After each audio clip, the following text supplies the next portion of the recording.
তওবা শব্দের আবিধানিক অর্থ হইল ফিরে আসা, প্রত্যাবর্তন করা, গুনাহ থেকে ফিরে আসা। তবে গুনাহ থেকে ফিরার জন্য 6টা দায়িত্ব আছে। মুখে মুখে তওবা বললে তওবা হয় না, যেমন ভাবে মুখে মুখে উযু করলাম বললে উযু হয় না, 4 ফরজ আদায় করা লাগে। উযুর 4 ফরজ আদায় না করে যদি উযু করলাম বলে তাইলে যেমন উযু করা হয় না, ঠিক তেমনি ভাবে তওবার 6 কাজ না কইরা তওবা করলাম বলে তওবা হয় না। তওবা করলাম বললেই তওবা হয় না, তওবার 6 ফরজ, উযুর ক ফরজ আর তওবার ক ফরজ, 6 ফরজ। সাধারণ মুসলমানদের সমাজে উযুর 4 ফরজের খবর আছে, তওবার 6 ফরজের খবরই নেই। এই কারণে 4 ফরজ আদায় না করে উযু করলাম বললে উযু হয় না বুঝে, কিন্তু 6 ফরজ আদায় না করে তওবা করলাম কইলে যে তওবা হয় না এটা আর বুঝে না। এই জন্য তওবার 6 ফরজ কি কি এটা বুঝে নেওয়া দরকার। মুফাসসিরিনে কেরাম তাফসীরের কিতাবে লিখেছেন 6 কাজের দ্বারা তওবা হয়, 6 কাজের সমষ্টির নাম হইল তওবা। 1 নম্বর, নিজের গুনার জন্য আল্লাহর কাছে লজ্জিত হতে হবে, অনুতপ্ত হতে হবে, অনুসূচিত হতে হবে। হায় রে হায়, করলাম কি আমি, গুনার দ্বারা জাহান্নামের শাস্তির যোগ্য হয়ে গেলাম। এরকম অনুতাপ যদি অন্তরে জাগে না নিজের গুনার কারণে, 1000 বার তওবা তওবা জপলেও কোনো তওবা হবে না। গুনার কারণে মানে অনুতাপ জাগতে হবে। 2 নম্বর, গুনার অভ্যাসটা ছেড়ে দিতে হবে। তওবার 2 নম্বর কাজ গুনার অভ্যাসটা ছেড়ে দিতে হবে। সুদের কারবার করতাম, তওবা করে ছেড়ে দিয়েছি, সুদের কারবার করি না।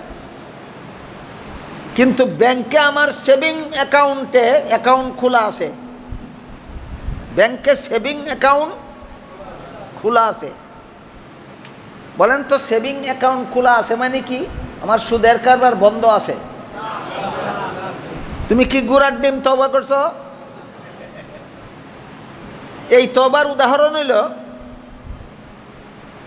জামাতা শ্বশুরের গায়ে পা লাগাইয়া দিল, ইচ্ছায় হোক অনিচ্ছায় হোক, যে কোনোভাবে জামাতার পা লেগে গেল শ্বশুরের গায়ে।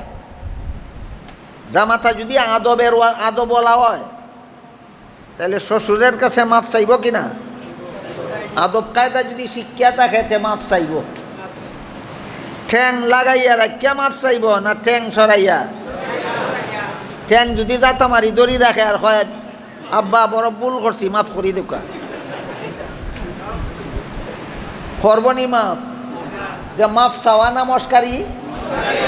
ঠিক তেমনিভাবে যারা গুনার অভ্যাস ছাড়ে না, সেভিং অ্যাকাউন্ট বন্ধ করে না, আর কয় তওবা করলাম সুদের কারবার থেকে, এরাও তওবার নামে মস্কারি করে।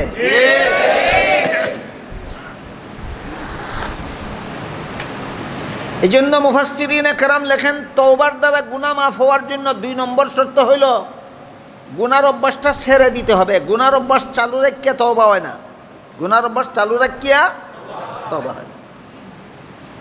3 নম্বর কাজ, ভবিষ্যতে আর কোনোদিন গুনাহ করব না বলে আল্লাহর সাথে পাক্কা ওয়াদা করতে হয়। কেমন ওয়াদা? আল্লাহ ওয়াদা করলাম ভবিষ্যতে আর কোনোদিন গুনাহ করব না। 4 নম্বর, আল্লাহর যে সমস্ত ইবাদত বন্দেগী যথাসময়ে না করলে পরবর্তীতে কাজা করার নিয়ম আছে। রমজান মাসে রোজা একটা না রাখলে পরে কাজা করার নিয়ম আছে।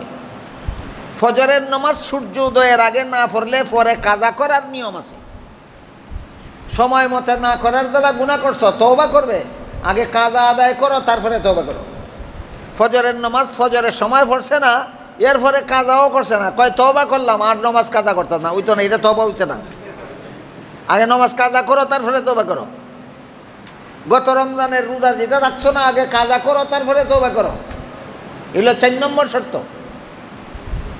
5 নম্বর শর্ত হইল কোনো বান্দাকে যদি কোনো বান্দার হক নষ্ট করে থাকে, এক বান্দার 50,000 টাকা নিয়ে তুমি আর ফেরত দিছ না, অথবা এক বান্দাকে 50,000 টাকা ঠগাইয়া খাইছ, আর আল্লাহর কাছে গিয়া কও আল্লাহ তওবা করলাম, জীবনে আর কোনো বান্দারে ঠকাইতাম না, মাফ করে দাও। আল্লাহ যদি তোমার মাফ করে দেয়, ওই লোকের 50,000 টাকা দিব কে?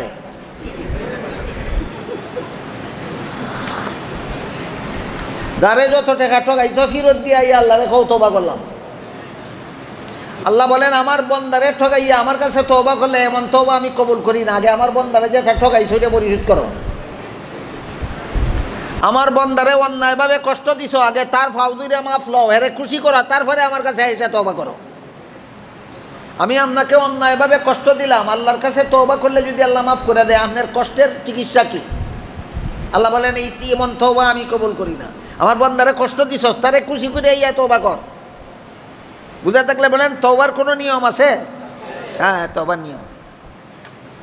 কত নম্বর গেল? 6 নম্বর হইল আল্লাহর কাছে কাকুতি মিনতি কইরা মাফ চাও। এই 6 কাজের মাধ্যমে যারা তওবা করে, আল্লাহ পাক রব্বুল আলামিন বলেন ইউবাদদিলুল্লাহু সাইয়্যাতিহিম হাসানাত, আল্লাহ এদের জীবনের সমস্ত গুনাহ মাফ করিয়া দিয়া যে পরিমাণ গুনাহ জীবনে করেছিল আরো এই পরিমাণ সওয়াব তার আমলনামায় লেখা আছে। সুবহানাল্লাহ।